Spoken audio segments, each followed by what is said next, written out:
పెద్ద పెద్దోళ్ళందరూ కూడా లెక్కలు తప్పు, అంచనాలు తక్కువలకేనే.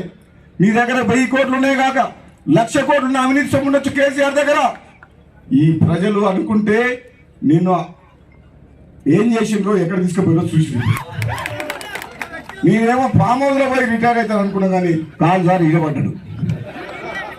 నేనన్నా రిటైర్ అవుతుండొచ్చు, కేటీఆర్ అమెరికా పోతుండొచ్చు, కవిత ఇంకోరని ఉంటే జైలుకు పోతారని నేను అనుకున్నాను.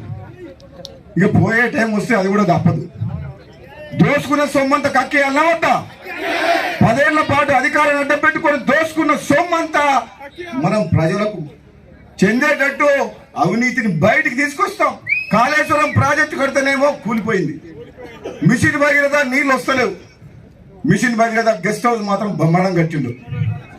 ఆయన ఉంటాను కొన్ని బిల్డింగ్ మిషన్ భగీరథ అదే గెస్ట్ హౌస్ ఉండొచ్చు. ఇప్పుడు గెస్ట్ హౌస్లు బాగున్నాయి, ఆర్చిలు బాగా కట్టిండ్రు, నీళ్లు మాత్రం తాగుతలేరు జనాలు.